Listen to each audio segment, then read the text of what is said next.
Published 1737 EDT, the 17th of September 2017. Updated 1737 EDT, the 17th of September 2017. Hands on hips, red of shirt and face. Bobby Charlton contemplates the post-match scene of the Watney Cup final of August 1970.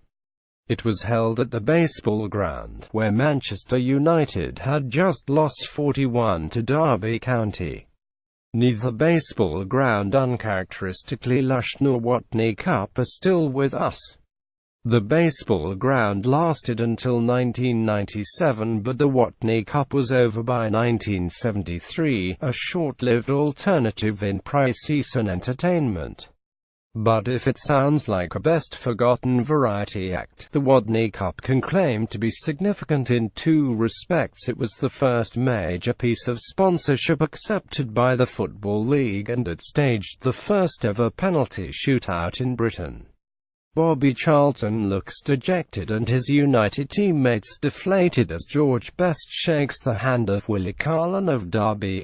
He's got his back turned, but the long hair is a giveaway as Best stands between keeper Alex Stepney and Dennis Law. There is a third claim to fame, though whether Brian Clough really made it is another matter. This 1970 Watney Cup was Clough's first trophy as a manager.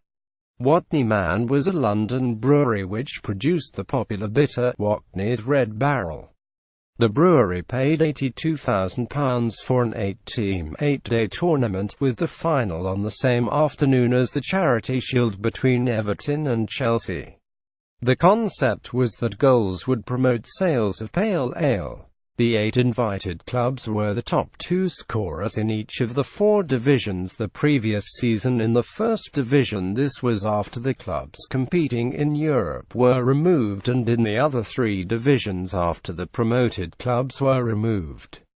Hence Manchester United, who finished 8th in 196,970, scoring 66 goals, were invited ahead of Coventry City, who finished 6th scoring 58 goals.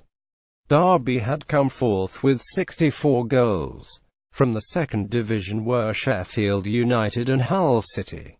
From the third division came Reading and Fulham, and, from the fourth, Peterborough and Aldershot.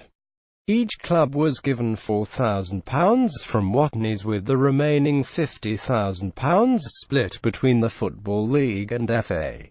The shootout came after UEFA and FIFA had sanctioned the idea that summer. United began on a summer's day at Elm Park, defeating Reading 32.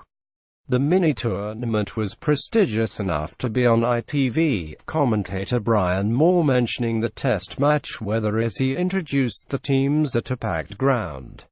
When Charlton first received the ball, Moore reminded viewers that this was his first match since England's World Cup quarter-final defeat by West Germany in Mexico, when England led 20 and lost 32.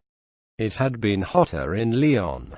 It was the same scoreline at Reading, but Charlton was on the winning team this time and scored. United manager Wilf McGuinness fielded Charlton, George Best, Brian Kidd, Willie Morgan and Dennis Law in attack against the third division side.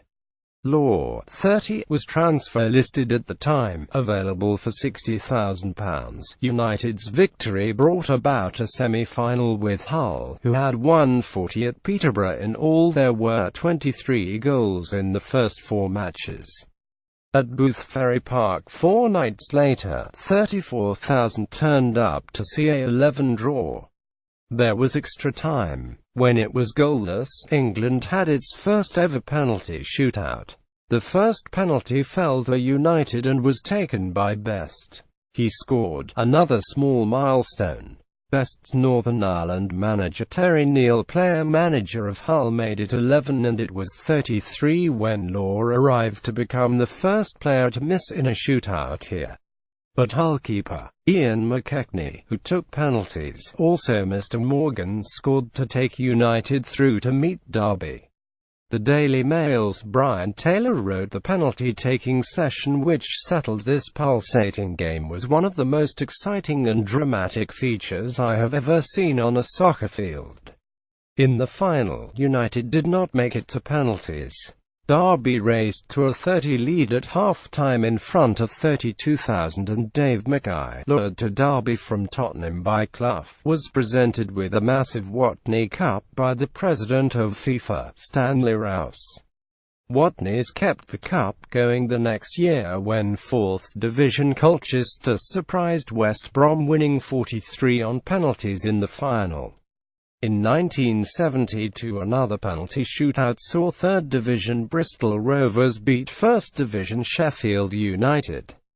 Dave Mackay lifted the Watney Cup after Derby's comfortable win over Manchester United in 1970, but 1973's mini-tournament, won by Stoke, was the 4th and last Watney Cup.